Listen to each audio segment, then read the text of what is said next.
La invasión de Irak, que tienen bien un man en pilth.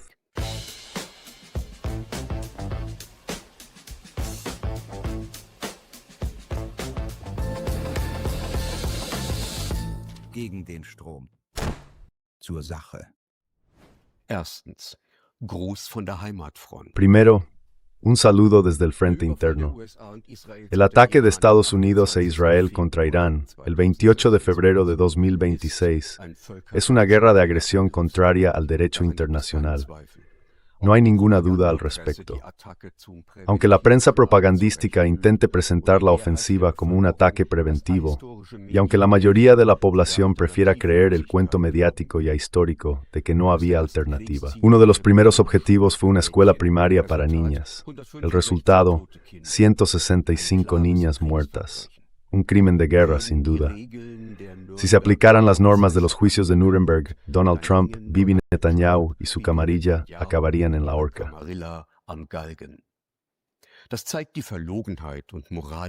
Eso demuestra la hipocresía y la decadencia moral de lo que llaman el occidente de los valores.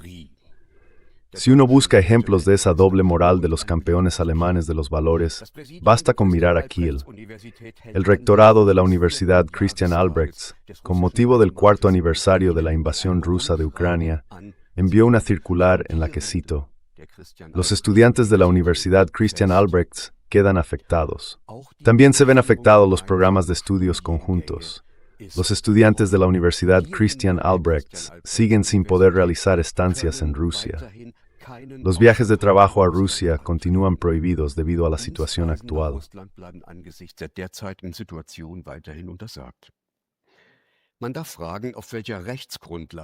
Se puede preguntar en qué base legal se apoya la Universidad de Kiel para querer impedir que los estudiantes viajen a Rusia, y con qué ligereza piensa el rectorado pasar por encima de la libertad de investigación y de enseñanza que garantiza el artículo 5 de la Constitución. Incluso podría considerarse una forma de coacción.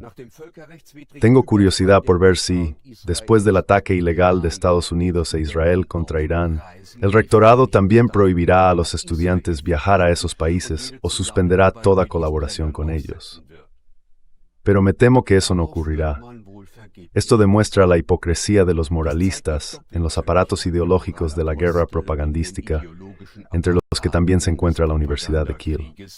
Zu denen die CAU auch gehört. Es zeigt auch, Deutschland ist in beiden Kriegen. También muestra que Alemania ya es parte beligerante en ambos conflictos, en el de Rusia y en el contra Irán. En segundo lugar, Alemania como parte en la guerra. La República Federal, que después de las catástrofes provocadas por Alemania en el siglo XX, con casi 200 millones de muertos, tendría todas las razones para trabajar por la paz, está ahora en primera línea. Eso es inconstitucional, porque la ley fundamental obliga a la política alemana a servir a la paz. Pero eso no impide que los intelectuales alemanes, o lo que queda de ellos, los académicos, actúen como agitadores en la batalla propagandística.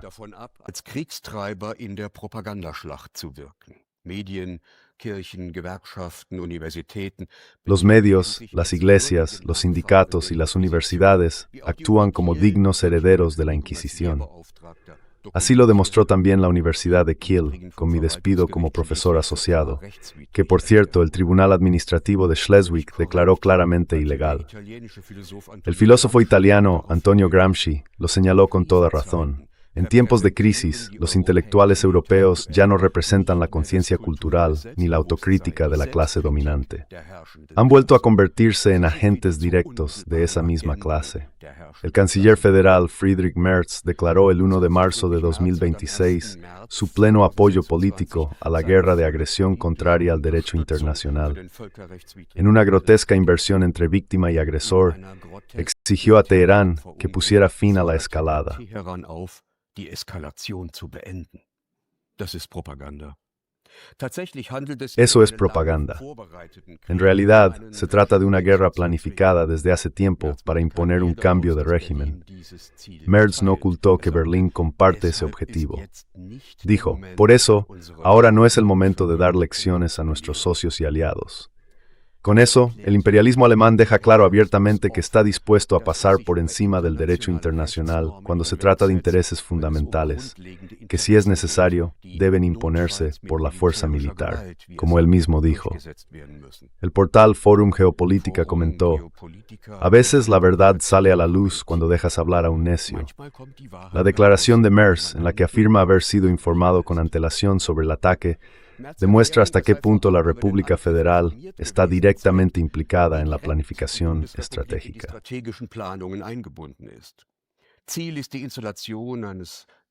El objetivo es instalar en Teherán un régimen títere prooccidental que abra las reservas de petróleo y gas a las empresas occidentales. Eso es imperialismo oportunista en su forma más clásica. Estados Unidos va en cabeza y la República Federal espera quedarse con una parte del botín. Mientras tanto, la guerra ya ha llegado a Europa. Irán ha atacado con un dron una base británica en Chipre. La Marina Real ha enviado un destructor. Alemania está evacuando a sus ciudadanos del área de conflicto. Hasta el 9 de marzo, al menos 7 soldados estadounidenses habían muerto. El analista militar Larry Johnson también habla de racismo. Y el analista Daniel Davis, que acumuló experiencia en las guerras de Irak y Afganistán y fue condecorado por ello, considera que el número real de bajas estadounidenses es mucho mayor.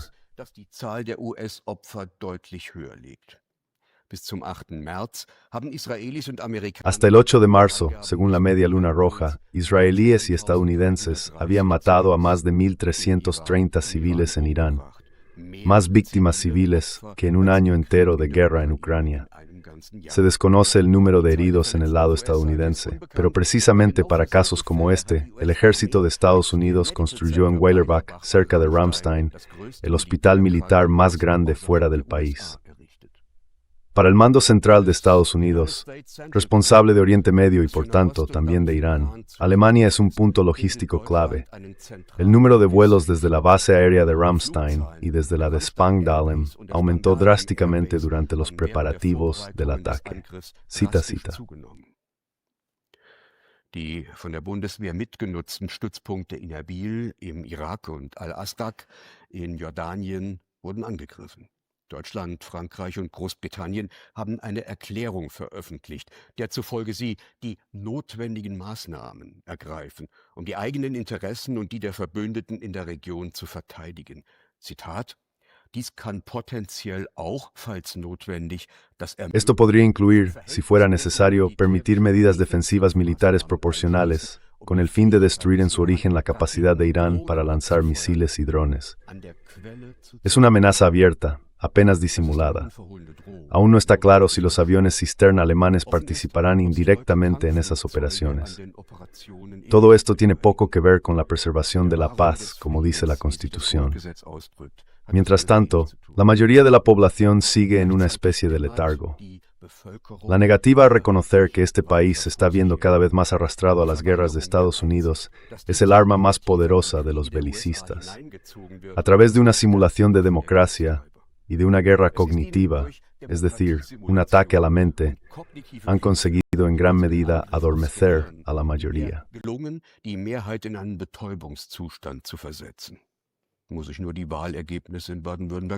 Solo tengo que mirar los resultados electorales en Baden-Württemberg. La movilización del miedo y del resentimiento ha llevado a una destrucción de la razón y del pensamiento. El espíritu de lucha democrática se ha quebrado. El estado de ánimo podría describirse como una rendición sin combate. El hecho de que Alemania sea una parte indirecta en la guerra se percibe claramente en el sur global, porque este modelo ya se había probado antes en Ucrania. En Indonesia, por ejemplo, el país musulmán más grande del mundo, a veces los ciudadanos alemanes se enfrentan a una hostilidad abierta. Alemania, como dijo Bertolt Brecht en 1933, vuelve a estar manchada entre los pueblos. En tercer lugar,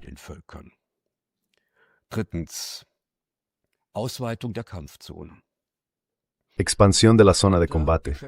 Un conocido empresario en Dubái informa: los acontecimientos se están precipitando. Hoy, 3 de marzo, un centro de datos de Amazon en Abu Dhabi ha sido alcanzado y varios cazas estadounidenses han sido derribados. Aquí, el puerto de Jebel Ali ha sido atacado, con densas columnas de humo. Ayer bombardearon un hotel en La Palmera, el Fairmont Hotel. Después, el hotel con forma de vela, el Burj Al Arab y la Terminal 3 del aeropuerto, la terminal de Emirates, fueron atacados con drones. También el aeropuerto de Abu Dhabi, así como las bases militares estadounidenses en Abu Dhabi y Dubái. Y después, los hechos son muy distintos de la versión oficial. Los iraníes han demostrado, podemos atacar la infraestructura turística y logística, y vosotros no podéis hacer nada para evitarlo.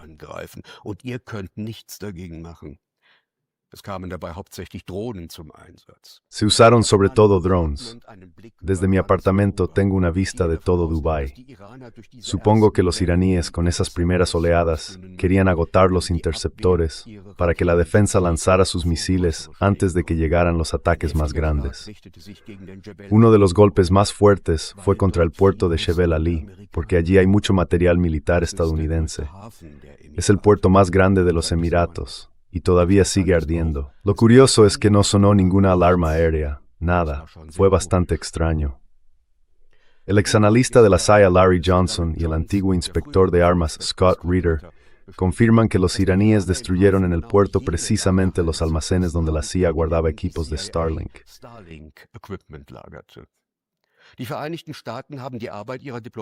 Los Estados Unidos han suspendido las actividades de sus representaciones diplomáticas en Arabia Saudí, Kuwait y Líbano, y han restringido fuertemente las de Doha, Dubái y Manama.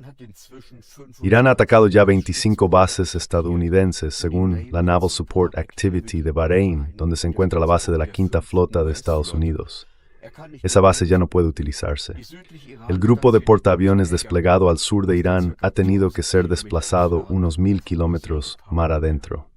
Luego está la base aérea de Al Udeid en Doha, Qatar, la base aérea de Al Salem en Kuwait, el campamento Arif Khan, también en Kuwait, el campamento Buehring en Kuwait, la base aérea de Al Dhafra en Abu Dhabi y la base aérea Prince Sultan en Arabia Saudí. Además, ya hay 5 estaciones de radar adicionales.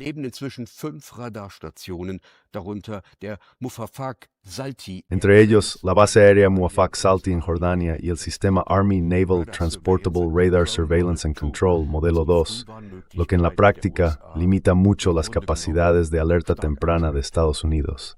2 drones impactaron en la refinería de petróleo de Aramco en Ras Tanura, Arabia Saudí. Denso humo. La planta fue detenida.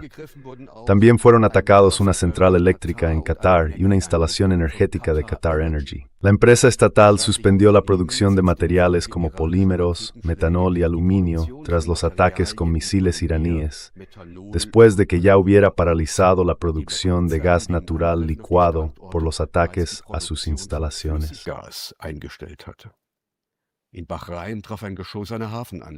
En Bahrein, un proyectil alcanzó una instalación portuaria. Frente a las costas de Omán, atacaron un petrolero. En Israel, entre otros objetivos, fue golpeado el puerto de Haifa. El cierre del estrecho de Hormuz está poniendo bajo presión tanto a los países del Golfo como a Occidente. Delante del estrecho ya se acumulan varios miles de barcos. Goldman Sachs y JP Morgan calculan que si la situación no cambia, el precio del petróleo podría llegar a $150 por barril en unas 3 semanas. Hoy estaba en torno a los 100. El precio del gas ya se ha duplicado. Las primas de los seguros marítimos están subiendo de forma dramática. BlackRock ha bloqueado el pago de determinados fondos y los inversores no pueden recuperar su dinero.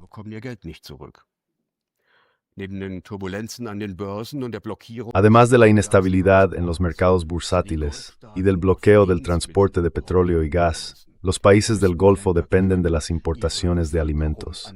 En estos países desérticos no hay otra forma de alimentar a la población. Un bloqueo prolongado podría causar graves problemas. Los Emiratos se enfrentan a un colapso inminente.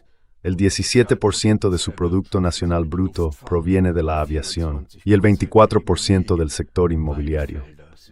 Ambos sectores se han paralizado por completo. Los países del Golfo obtienen el 90% de su agua de plantas desalinizadoras, que ahora están gravemente dañadas. Las reservas disponibles no alcanzan ni para 10 días. Por eso los estados del Golfo se sienten traicionados por Estados Unidos, ya que las bases estadounidenses atraen los ataques y con ello destruyen sus modelos de negocio.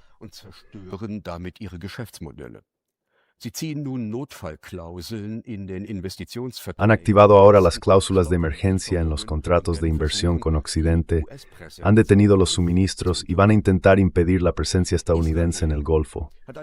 Israel ha impuesto un bloqueo total de información sobre los daños causados por Irán. Pero cada día, cientos de cohetes y drones alcanzan ciudades como Tel Aviv y Haifa. Estas oleadas de ataques buscan saturar las defensas. El sistema cúpula de hierro está resultando, en gran medida, los verdaderos ataques con misiles, señoras y señores, aún están por llegar. Ya ahora, las pérdidas parecen ser mayores de lo esperado. La población en Israel empieza a inquietarse. Eso significa que la respuesta iraní es más dura y más precisa de lo que se cuenta en los periódicos. Irán es más resistente de lo que muchos pensaban. Iran ist widerstandsfähiger als angenommen. Seine Verteidigung ist in der Tiefe gestaffelt und verfügt. Su defensa está organizada en profundidad y al parecer cuenta con enormes reservas en el este del país. El objetivo de Irán es golpear a Occidente en su punto más vulnerable: el turismo, la banca y las finanzas, las refinerías y las instalaciones petroleras, la logística y el transporte. En comparación con la guerra de 12 días de junio de 2025, se observa una precisión mucho mayor en los ataques. Irán ha sustituido ahora el sistema GPS por el sistema chino Beidou, lo que hace que sus armas guiadas por aire sean prácticamente inmunes a las interferencias. China también proporciona datos de reconocimiento por satélite. La empresa china Misa Vision suministra imágenes satelitales basadas en inteligencia artificial. Además, Teherán puso en órbita sus propios satélites en 2025. Este es Leopard 3 der Tuckland für Mosaico. Nach dem Mosaikprinzip auszuführen. En su respuesta militar, Irán utiliza sobre todo drones, aunque también misiles. Sus propias instalaciones están ocultas bajo tierra, así que es legítimo dudar de que los ataques aéreos israelíes y de la Fuerza Aérea estadounidense hayan destruido realmente un número importante de rampas de lanzamiento o de radares. La defensa antiaérea iraní está ahora organizada de forma bastante descentralizada. Las armas hipersónicas procedentes de China, Irán ni siquiera las ha utilizado todavía. El país está dividido en 31 distritos de defensa. Si la cúpula queda fuera de juego en un ataque de decapitación, los niveles inferiores siguen operando. La columna vertebral de todo el sistema es el Basij, una organización paramilitar de masas que depende de los guardianes de la revolución y que está presente en todo el país, en escuelas, empresas y mezquitas.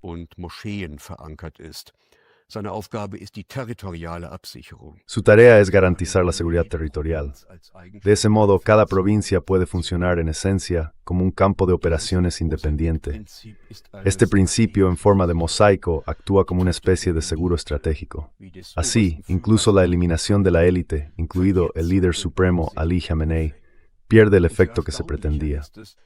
Lo sorprendente es que Estados Unidos e Israel hayan pensado que podían quebrar la capacidad de acción de Irán atacando su centro de mando. Eso no ha tenido resultados visibles. Sin embargo, bombardear países árabes sin distinción, Omán, Qatar, Kuwait, Bahrein, Arabia Saudí, los Emiratos, Jordania, es una estrategia muy peligrosa. La ampliación del frente de combate puede arrastrar a más países a la guerra o empujar a sus gobiernos a permitir que el ejército estadounidense use su territorio como base de operaciones.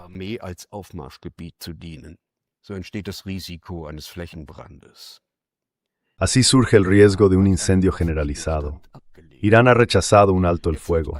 Está librando una lucha por su supervivencia, una guerra de decisión, como dicen los estadounidenses, en la que se juega la continuidad de su estructura política.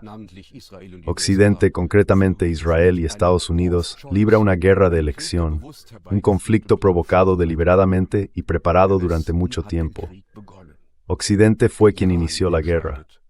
Irán decidirá cuándo termina. La estrategia de Irán parece ser, según el ministro de Exteriores turco, Hakan Fidan, si caigo, arrastraré a toda la región conmigo al abismo.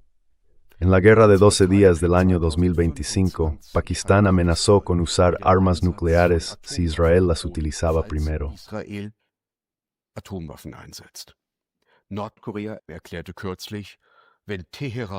Corea del Norte declaró hace poco, si Teherán pide armas nucleares, nosotros las entregaremos.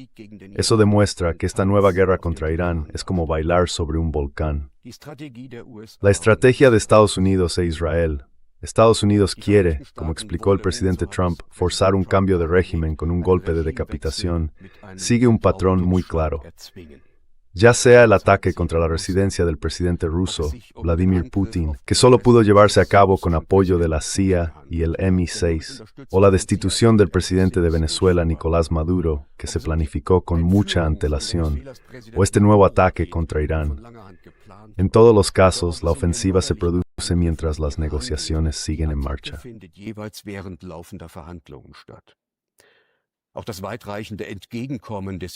Ni siquiera la amplia disposición de Irán a hacer concesiones justo antes del ataque sirvió de nada.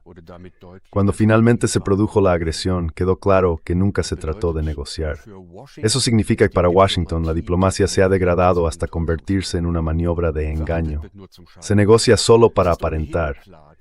En realidad está claro que se recurre a la violencia contra la cúpula dirigente de un país. El objetivo es sustituir por la fuerza a las élites y colocar un régimen títere. Esto destruye por completo cualquier fiabilidad. La guerra ya no es, como decía Clausewitz, la continuación de la política por otros medios.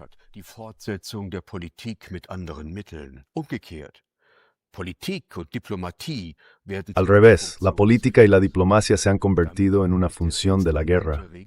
Con eso, el llamado Occidente basado en reglas se ha transformado en un campamento de desesperados. Entonces, ¿cómo reaccionarán en el futuro los países que sean atacados? Pensarán, o bien el presidente de Estados Unidos conocía esos planes, y entonces no podemos confiar en él, o no los conocía, y eso significa que no controla su propio aparato. En ambos casos, no podemos confiar en él. Así que al final, da igual. Estamos contra la pared y tenemos que usar todos los medios disponibles. Con eso hemos llegado diplomáticamente al nivel de una novela barata. Su libro de oraciones era el revólver.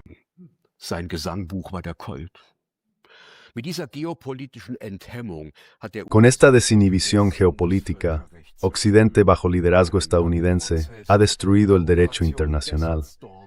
Ha sido un proceso largo, que empezó con la Operación Tormenta del Desierto en 1991, continuó con el ataque ilegal contra Yugoslavia y con las guerras en Irak, Libia y Siria, y que ahora ha llegado a su punto culminante. Utilizar todos los medios disponibles reduce de forma clara el umbral para el uso de armas nucleares. Y la lección que los líderes del sur global sacan de todo esto es la misma que aprendió Corea del Norte. Solo quien tiene la bomba y puede amenazar con la destrucción total de la humanidad tiene alguna posibilidad de sobrevivir.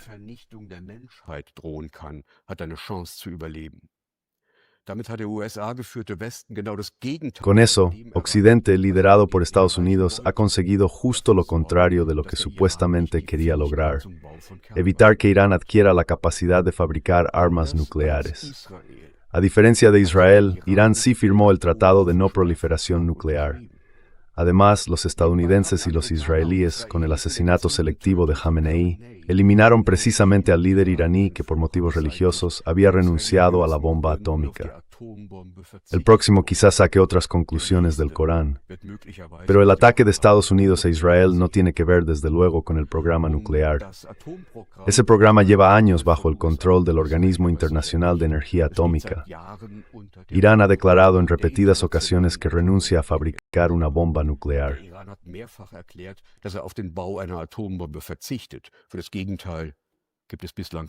Hasta ahora no hay pruebas de lo contrario. Si el objetivo era un cambio de régimen, como dijo Trump, entonces esta guerra de agresión pretende resolver un problema que Occidente creó por sí mismo. El 19 de agosto de 1953, el primer ministro iraní Mohammad Mossadegh, elegido democráticamente, fue derrocado mediante una operación contraria al derecho internacional llevada a cabo por los servicios secretos de Estados Unidos y del Reino Unido, porque había nacionalizado la Anglo-Iranian Oil Company. Aquello fue la Operación Ajax. El régimen del Shah que vino después fue un régimen títere de los estadounidenses, y su servicio secreto, la SAVAK, era en realidad una extensión de la CIA. Ese régimen de terror explica el entusiasmo con el que, tras la revolución iraní, fue recibido en 1979 el Ayatollah Khomeini a su regreso del exilio en París.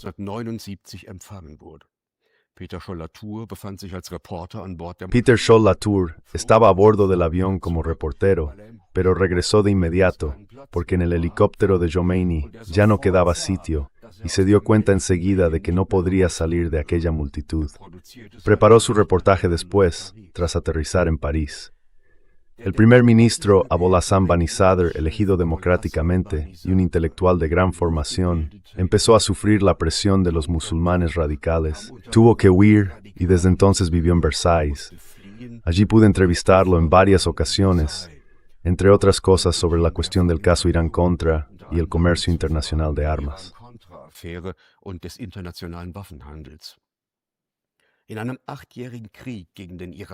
En una guerra de 8 años contra Irak, que fue alimentada por Estados Unidos e Israel con la ayuda de terceros países como la República Federal de Alemania, Suecia y Bélgica, mediante el envío de armas desde Alemania y también con el suministro de componentes para gas venenoso, murieron varios cientos de miles de iraníes. Pero eso no hizo que Teherán se rindiera.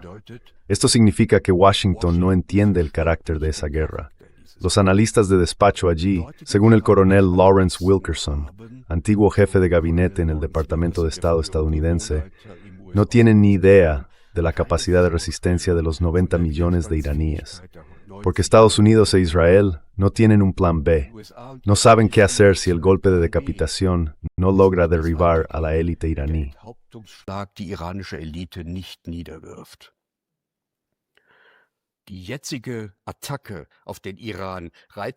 El ataque actual contra Irán forma parte de la estrategia geopolítica de los neoconservadores que buscan imponer un cambio de régimen en todos los países árabes.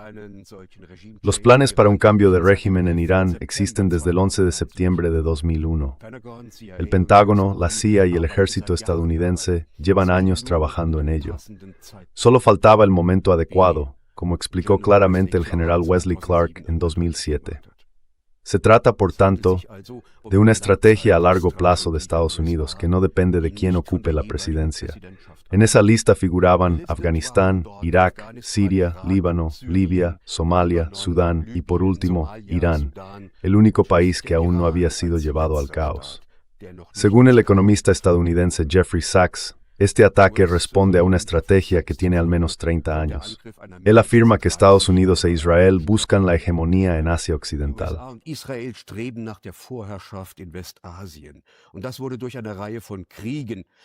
eso se llevó a cabo a través de una serie de guerras con Irán, con ese gran objetivo, que en realidad continúan desde que Netanyahu asumió como primer ministro de Israel. Eso significa que no tiene nada que ver con el antisemitismo cuando se señala claramente que aquí se trata de crear un gran Israel, desde el Nilo hasta el Éufrates. Fíjese en los emblemas que llevan los soldados israelíes en el hombro, ahí lo verá. Según Sachs, los servicios secretos, la CIA y el Mossad han dejado un rastro de sangre en Oriente Próximo. Se extiende desde Libia, pasando por Siria e Irak, hasta Sudán, e incluye el genocidio en la Franja de Gaza y en Cisjordania. La afirmación de que Irán quería construir una bomba atómica fue, para la CIA y el MI6, la excusa perfecta para la guerra de 12 días del año pasado.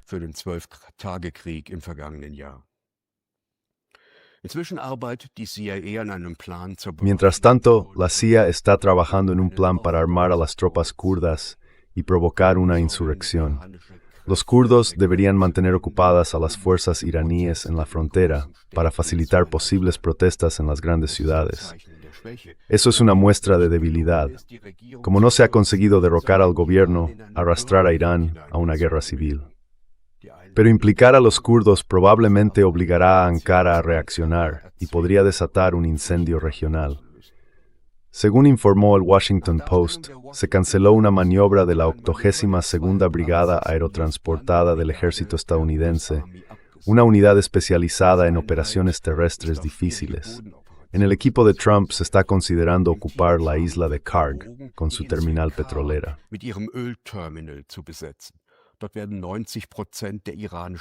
Allí se gestionan el 90% de las exportaciones de petróleo iraní.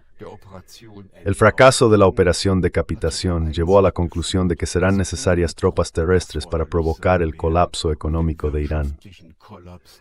Ahora tenemos varios motivos que han llevado al presidente estadounidense Trump a atacar a Irán, a atacarlo ahora. El presidente no ha cumplido en política interior ni en política económica. Los problemas sociales en Estados Unidos van en aumento. Casi una tercera parte de los estadounidenses vive por debajo o justo en el umbral de la pobreza. Hoy, Estados Unidos se ha convertido en un país de emigración, como puede verse, por ejemplo, en Lisboa, donde los ciudadanos estadounidenses están haciendo subir los precios de la vivienda y los alquileres. Y la reindustrialización no va a lograrse tan rápido.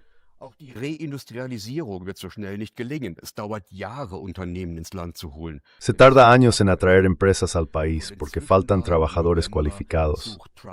Antes de las elecciones de mitad de mandato en noviembre, Trump busca ahora un éxito en política exterior que dé impulso a los republicanos.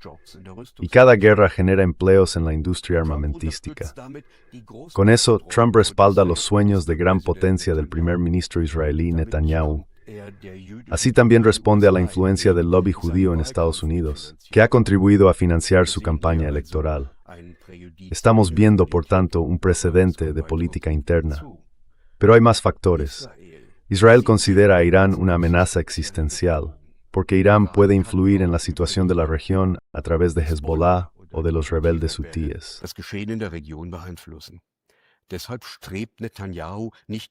Por eso, Netanyahu no busca solo un cambio de régimen, sino la destrucción de Irán, siguiendo el modelo de Siria.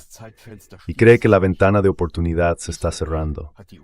Israel ha arrastrado a Estados Unidos a esta guerra. Pero también se trata del control del petróleo y de los recursos iraníes. El 80% de las exportaciones de petróleo de Irán van a China, que a su vez obtiene un 12% de su petróleo de Irán. Pekín depende del crudo iraní desde el bloqueo de Venezuela. Wilbur Ross quiere interrumpir esos envíos. Y con eso también se trata de mantener el estatus del dólar como moneda de referencia internacional. Porque todo el mundo necesita dólares, ya que el 80% del petróleo y del gas se comercia en dólares.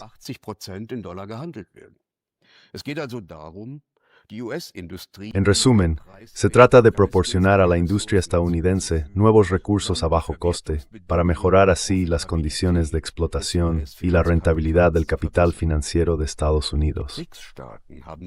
En cambio, los países BRICS han empezado a crear sus propios mecanismos de financiación al margen del dólar. Por tanto, también se trata de debilitar a los BRICS. Desde el punto de vista geopolítico, el objetivo es controlar las rutas comerciales, como el Estrecho de Hormuz, y cortar las conexiones de los BRICS, el corredor ruso norte-sur, que va de San Petersburgo al Golfo Pérsico, y el proyecto chino de la nueva ruta de la seda, que asigna a Irán un papel de bisagra. En definitiva, se pretende destruir una conectividad planificada mediante una especie de piratería militar.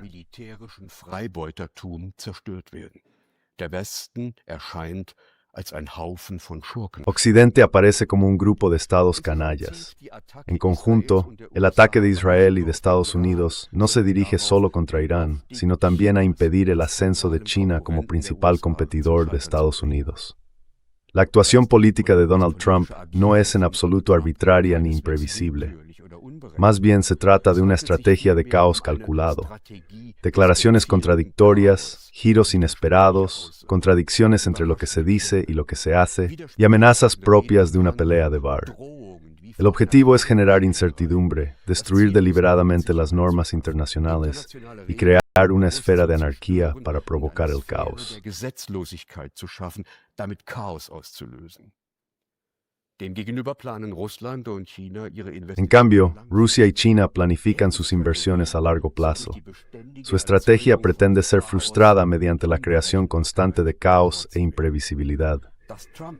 Que Trump esté sumiendo a toda la región en el caos no es un daño colateral, sino algo perfectamente intencionado. Tal como dejó entrever el canciller federal Friedrich Merz durante su visita a Washington, Alemania apoya esta estrategia contraria al derecho internacional y estaría incluso dispuesta a enviar tropas de apoyo. Su crítica a España, que se niega a servir de plataforma para el ataque estadounidense contra Irán, demuestra que Merz está dispuesto a sacrificar la cohesión dentro de la Unión Europea en favor de su sometimiento transatlántico.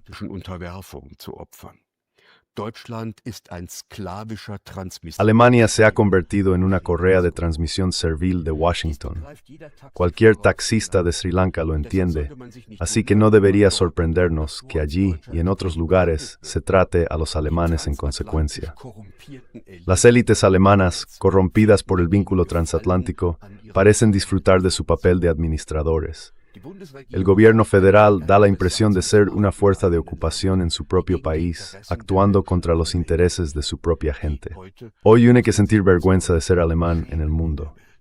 Quinto punto, la represalia. Con un golpe de decapitación, los atacantes han conseguido matar al líder de la revolución y al máximo dirigente político y religioso de Irán.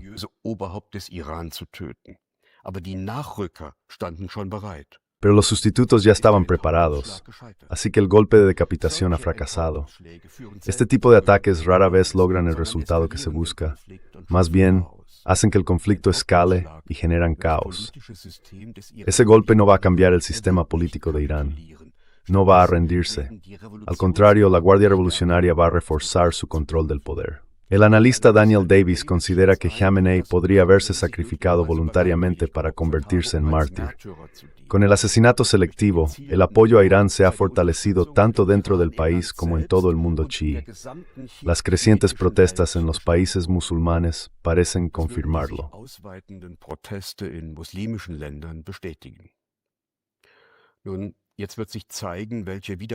Bueno, ahora veremos qué capacidad de resistencia queda en Irán, incluso después de años de operaciones de inteligencia de Estados Unidos y del Reino Unido, y tras años de sanciones que han golpeado duramente su economía. Porque el liderazgo también tiene opositores, sobre todo en la clase media, que es la más afectada por las sanciones y la inflación. Estados Unidos quiso avivar ese descontento, pero no logró provocar un cambio de régimen. Como mencionó en varias ocasiones el secretario del Tesoro estadounidense, Scott Bassett, las sanciones de Estados Unidos contra Irán y una manipulación deliberada de la escasez de dólares en el país provocaron una fuga de capitales y dificultaron que se pudieran pagar las importaciones.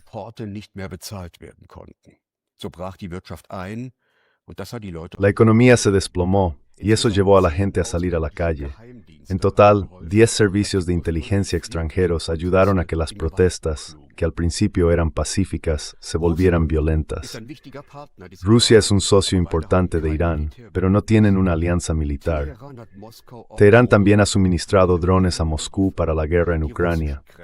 Aunque parte de las fuerzas rusas están comprometidas en Ucrania, Moscú ha entregado a Irán armas hipersónicas y otro tipo de equipamiento, y además le proporciona datos por satélite. No pueden aceptar que se interrumpa el corredor comercial norte-sur. El ministro de Exteriores, Lavrov, ha declarado que Irán no será abandonado ni por Rusia ni por China. A su vez, Rusia también se enfrenta a desafíos geopolíticos provocados, entre otras cosas, por las guerras contra Irán y en Ucrania.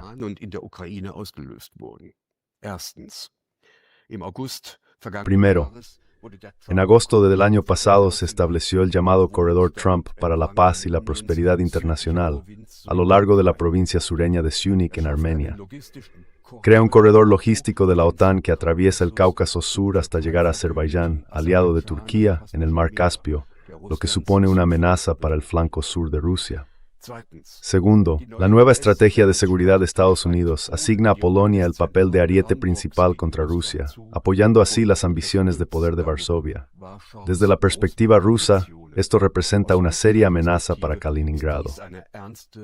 Tercero, La Unión Europea se está rearmando. El plan Rearm Europe asciende a 800.000 millones de euros, y Alemania destina casi 100.000 millones a proyectos militares. Además, se está ampliando la logística para el traslado de tropas hacia el nuevo frente oriental. Cuarto,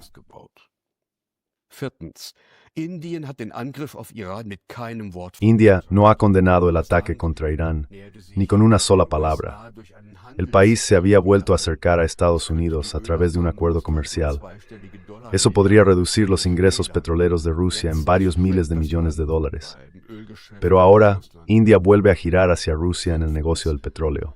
Y en quinto lugar, la decisión de Estados Unidos de dejar expirar el tratado New START puede llevar a una nueva carrera armamentística nuclear. Polonia ha mostrado interés en tener sus propias armas nucleares y Turquía podría seguir un camino parecido. Así que en el quinto año de la operación militar especial, la OTAN ha conseguido ampliar la zona de combate y mantener la presión sobre Rusia. Por otro lado, el ataque contra Irán juega a favor de Moscú. El precio del petróleo ha subido con fuerza y ahora supera los $100 por barril.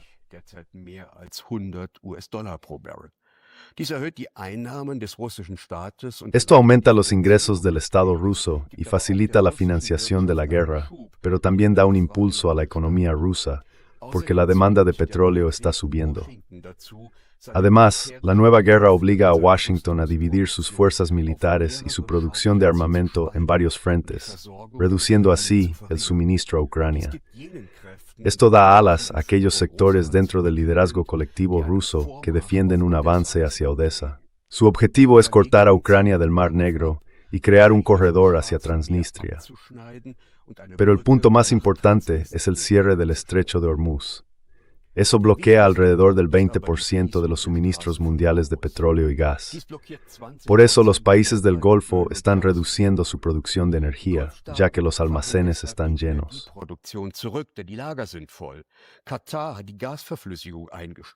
Qatar ha detenido la licuefacción de gas y pasarán semanas antes de que pueda volver a ponerse en marcha y suministrar a los países de la Unión Europea. La UR decidió el año pasado poner fin a las importaciones de gas natural licuado de Rusia a finales de diciembre de 2026 y a las importaciones de gas por gasoducto a finales de septiembre de 2027. Ambas medidas, combinadas, podrían provocar una crisis energética que superaría la vivida durante la puesta en escena del COVID e incluso la del embargo petrolero árabe de 1973.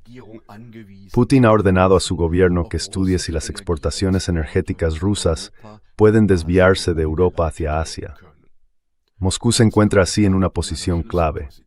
El Kremlin puede chantajear a los países de la OTAN para imponer sus objetivos de guerra en Ucrania. Por recesión de la Europea. Los europeos en Rusia desde sin salida creado por ellos mismos.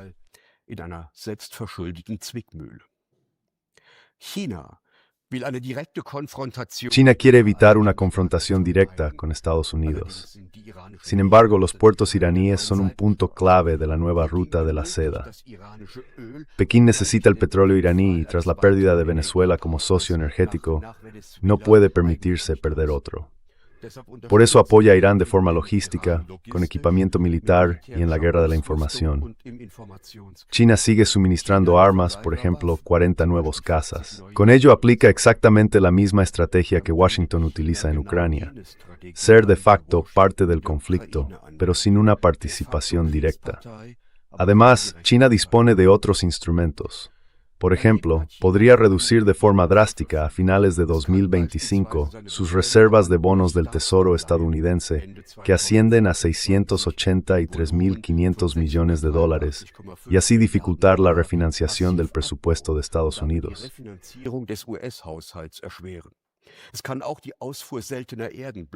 También puede bloquear la exportación de tierras raras, y con ello golpear a la industria armamentística y digital de Estados Unidos. Además, junto con Rusia, podría acelerar el desarrollo de nuevos sistemas de pago basados en la tecnología blockchain, reduciendo así la esponja que absorbe en todo el mundo la exportación de deuda estadounidense. Hasta ahora, alrededor del 20% del comercio global se realiza fuera del sistema del dólar. La gran incógnita ahora es hasta dónde llegará Pekín. Pero dentro del liderazgo chino se consolida la idea de que Estados Unidos perderá definitivamente su hegemonía global en esta guerra en Irán. Jeffrey Sachs señala que Irán dispone de más misiles que Israel y que Estados Unidos no cuenta con sistemas de defensa eficaces.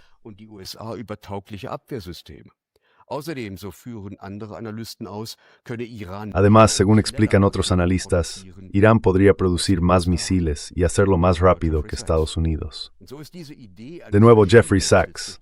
Esta idea de un cambio de régimen impulsado por Estados Unidos e Israel, como tantas otras acciones delirantes de ambos países, está condenada al fracaso. En cuanto a la perspectiva, Irán intentará ahora arrastrar a Israel y a Estados Unidos a una guerra de desgaste prolongada. Apuesta por que los atacantes se queden pronto sin misiles. Según todos los analistas, Estados Unidos solo dispone de reservas de munición para unas pocas semanas.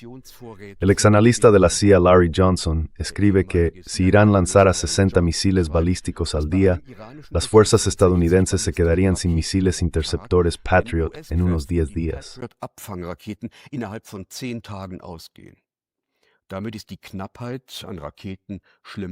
Eso significa que la escasez de misiles es peor de lo que se pensaba. Jeffrey Sachs ve la guerra como un intento de Estados Unidos de seguir siendo el imperio regional en Oriente Medio, con Israel como potencia militar en la zona. Al mismo tiempo, dice que Estados Unidos lucha por mantener su dominio global. Pero según él, no están ganando esa batalla, porque en realidad ya vivimos en un mundo multipolar. Se puede decir incluso ahora que Estados Unidos ya ha perdido esta guerra. El objetivo declarado, un cambio de régimen, no se va a conseguir. En cambio, el liderazgo iraní calcula con frialdad que una guerra con Estados Unidos e Israel es menos arriesgada que someterse a Washington. Eso incluso lo ha publicado el New York Times.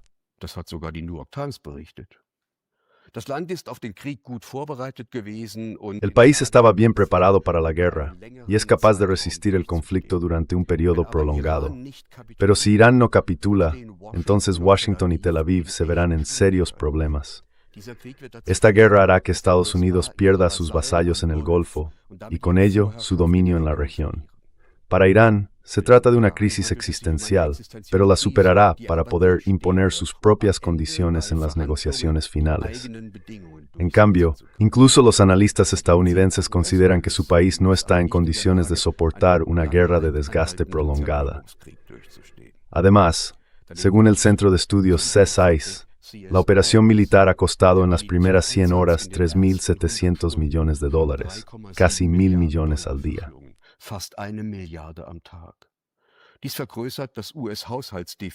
Esto aumenta el déficit presupuestario de Estados Unidos y genera serios problemas para el futuro. Si la guerra se prolonga y el número de víctimas sigue creciendo, habrá una fuerte presión política, tanto en Jerusalén como en Washington, para buscar una salida. Ese es el objetivo de Teherán.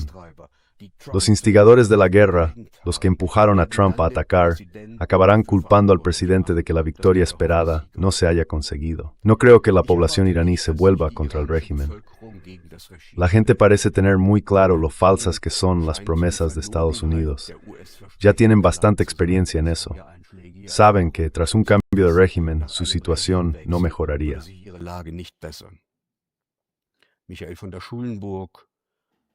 Michael von der Schulenburg, que representa al BSBOE en el Parlamento Europeo como diputado independiente, escribe que, contrariamente a lo que anunció el presidente Trump, este conflicto difícilmente terminará pronto. Más bien, todo apunta a que nos espera una guerra larga, extremadamente sangrienta y con muchas pérdidas. Una guerra que Estados Unidos e Israel podrían perder, tanto en el plano militar como en el político y moral. Las consecuencias serían extremadamente peligrosas para todo Occidente. Y añade, esta guerra no solo ha destruido la confianza en la sinceridad de Occidente, con ella también se ha aniquilado definitivamente el derecho internacional basado en la Carta de las Naciones Unidas, ese mismo derecho que Occidente creó en su día. Con ello, habría abierto de par en par la puerta a un orden mundial que se basa únicamente en la ley del más fuerte.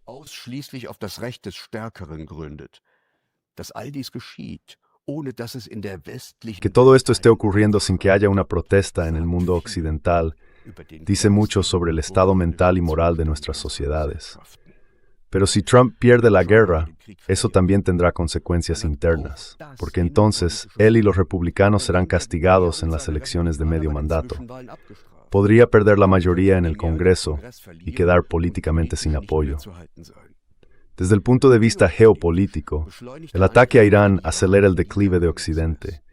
Estados Unidos está sobrecargando sus recursos militares y aumentando aún más su deuda pública. Irán ganará esta guerra. Eso significa que Estados Unidos será derrotado, humillado y obligado a retirarse de Oriente Medio. Israel se quedará solo en los estados del Golfo Árabe.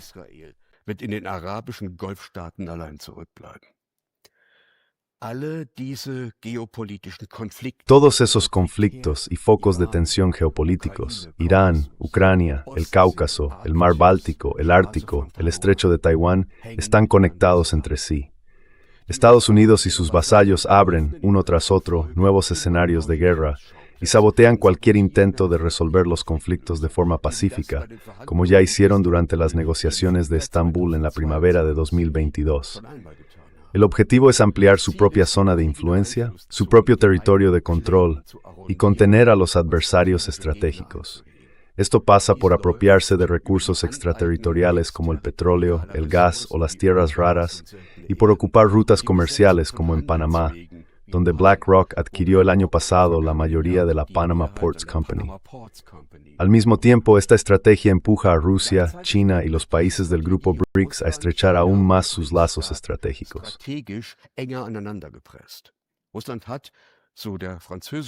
Según el historiador francés Emmanuel Todd, Rusia ha ganado la guerra en Ucrania. Ambos conflictos, el de Ucrania y el enfrentamiento con Irán, son batallas de retirada en el declive de Occidente, en la lucha del mundo unipolar liderado por Estados Unidos contra las fuerzas emergentes del mundo multipolar. Escuchemos lo que dice Emmanuel Todd. La guerra en Ucrania es el comienzo de una guerra mundial.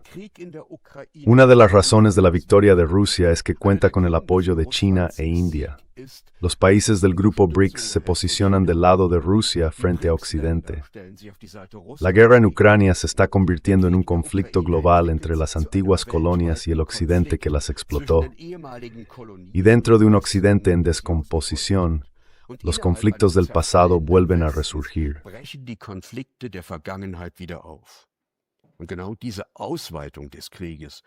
Y precisamente esa expansión de la guerra está ocurriendo ante nuestros ojos.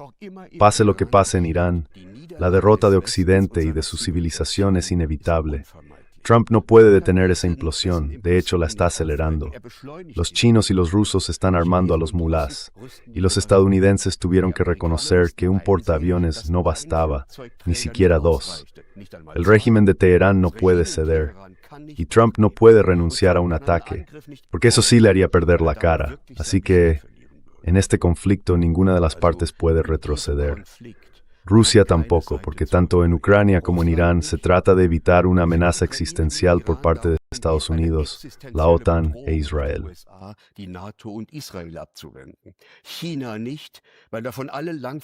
China no puede hacerlo, porque todos sus planes a largo plazo dependen de la prosperidad económica y del desarrollo. Irán tampoco, porque otra etapa como colonia de Estados Unidos significaría el fin de la élite actual. Y Occidente tampoco puede retroceder, ni en Oriente Medio ni en Ucrania, porque una derrota de Occidente supondría también el fin del orden mundial neoliberal. Pero si el conflicto continúa y el estrecho de Hormuz sigue cerrado, si la situación se descontrola, entonces la economía mundial, que ya está tambaleándose al borde del abismo, colapsará. Estamos, por tanto, ante una lucha de dimensiones históricas que se debe a la incapacidad de Occidente para responder de otra forma que no sea militar ante los cambios tectónicos de la economía.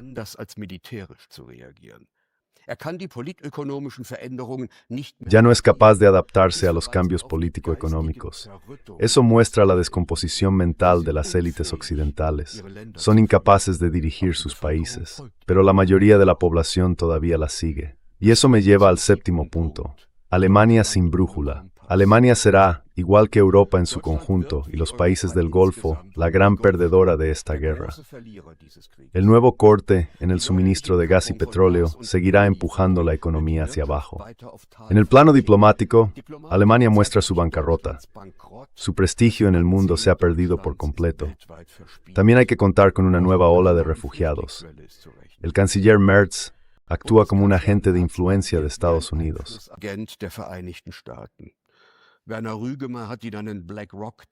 Werner Rügemer lo llamó un trabajador sucio de BlackRock. Con eso quiso decir que Merz hace exactamente lo que beneficia a la industria financiera estadounidense. Durante años fue uno de los principales representantes del inversor financiero norteamericano BlackRock. La empresa lo convirtió en millonario.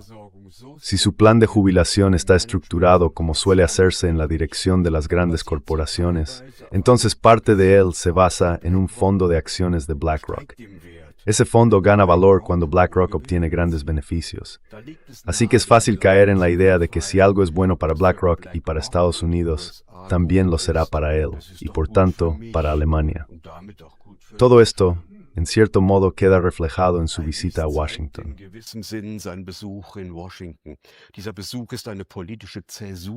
Esta visita marca un punto de inflexión en la política alemana de posguerra. Merz se ha alineado sin condiciones con la guerra de agresión, contraria al derecho internacional que Estados Unidos e Israel han lanzado contra Irán. Gerhard Schröder, en cambio, se negó en 2003 a participar en la campaña inventada contra Irak. Merz está tirando por la borda el derecho internacional. Incluso deja abierta la posibilidad de una participación militar en el ataque a Irán, algo muy distinto a lo que hizo España. Su argumento de que es necesario romper el derecho internacional porque otros tampoco lo respetan, marca el fin del principio de paz consagrado en la Constitución y constituye una clara violación constitucional.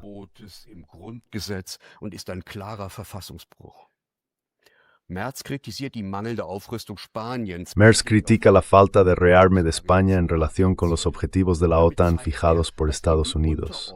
Con eso, demuestra que para él la subordinación a los intereses estadounidenses es más importante que la cohesión dentro de la Unión Europea. Así, Merz ha dejado claro que la Unión Europea no es más que una correa de transmisión de Washington. Alemania actúa como un vasallo incondicional, que reniega de sus propios intereses y está dispuesto a sacrificar la Unión Europea. En el caso de Ucrania, presume de haberle explicado al presidente de Estados Unidos que no podría aceptarse en un acuerdo de paz. Sus palabras fueron: la línea del frente que mantiene ahora Ucrania debe permanecer.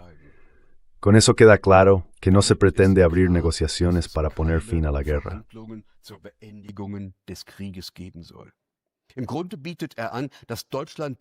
En el fondo, lo que él propone es que Alemania siga llevando adelante, por su cuenta, esta guerra por delegación de la OTAN contra Rusia, mientras Estados Unidos se implica en Oriente Próximo y ataca a Irán. Aquí se ve claramente la división del trabajo en Occidente. Con eso Merz se convierte en un canciller de guerra, dispuesto a seguir a Estados Unidos de forma casi servil. Como resultado, Europa deja de ser una unión de estados iguales. Pasa a estar dominada por Alemania. Friedrich Merz empuja a Estados Unidos a volver a implicarse más en la guerra contra Rusia.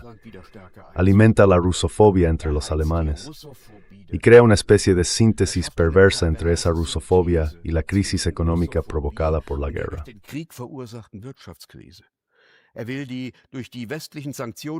Quiere superar la crisis provocada por las propias sanciones occidentales mediante la militarización de la industria. Emanuel Todd lo analiza así: esta es la nueva doctrina alemana para Europa, y los servicios de inteligencia advierten de un posible ataque de Putin contra Alemania. Alemania ha tomado el control de Europa. La guerra en Ucrania ha terminado. Rusia ha alcanzado su objetivo.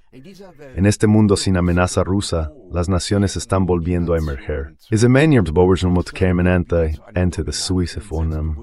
a Ralix Verspel continente. El collapse de Occidente Zu Brutalität und Hierarchisierung. Man unterwirft sich dem Stärksten. Uno se somete al más fuerte y ataca al más débil. Eso es exactamente lo que los estadounidenses están haciendo con los europeos, y los alemanes lo han aceptado al elegir a Friedrich Merz. El gobierno federal ha perdido su rumbo en este complicado entramado. El plan de Merz de convertir a Alemania en la mayor potencia militar de Europa despertará recuerdos amargos en todos los países vecinos. Como consecuencia, intentarán contener a Alemania y formar un frente común contra Berlín. El intento de salvar empleos mediante la expansión de la producción armamentística, empleos que se han perdido por las sanciones y la desindustrialización, parece más bien un intento de ganar tiempo y aplazar la magnitud real de los problemas hasta después de las próximas elecciones.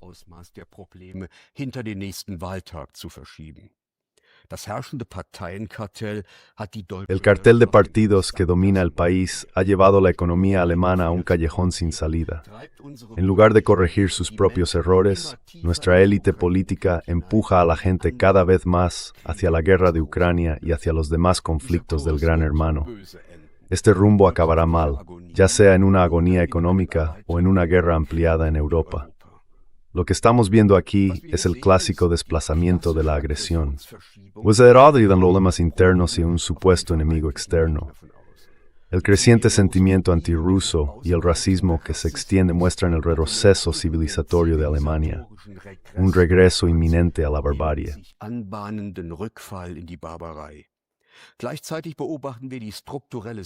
Al mismo tiempo, estamos viendo una especie de autoesclavitud estructural frente a un poder hegemónico que se agita como un fénix en picado. Estamos presenciando la actuación sin rumbo de un régimen títere en la República Federal Alemana y el desmoronamiento económico y político de la segunda democracia alemana. Todo esto aporta muy poco a la población.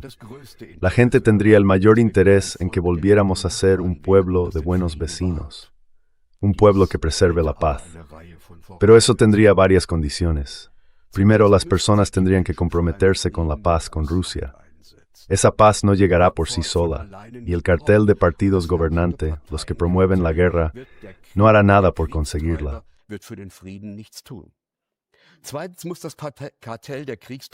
En segundo lugar, el cartel de los promotores de la guerra debe ser completamente apartado del poder. Con esa gente no habrá un regreso a la paz. Han vinculado sus carreras a organizaciones transatlánticas como el German Marshall Fund, los Young Global Leaders o el Atlantic Brücke, y en su mayoría actúan como agentes de influencia de Estados Unidos, trabajando contra los intereses del pueblo alemán. En tercer lugar, habría que rescindir los acuerdos de estacionamiento con Estados Unidos.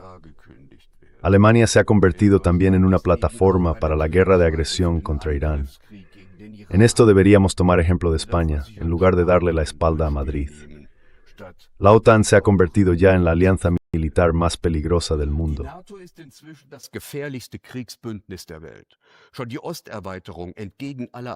La ampliación hacia el este, contraria a todas las promesas anteriores, ya lo demuestra.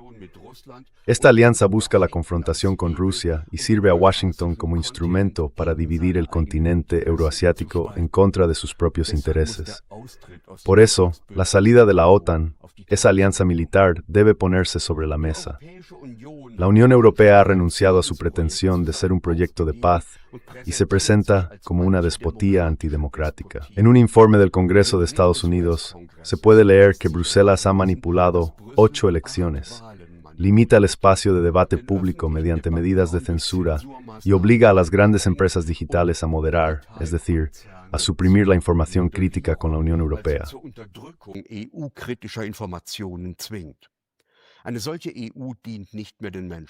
Una Unión Europea así ya no sirve a la gente de Alemania.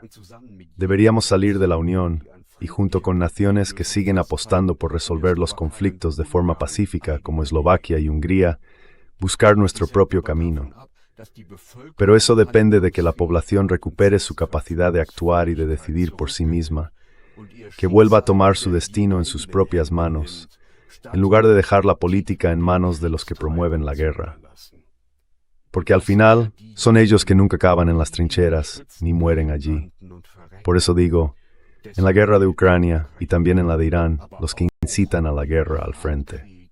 Gracias. Kriegstreiber an die Front. Dankeschön.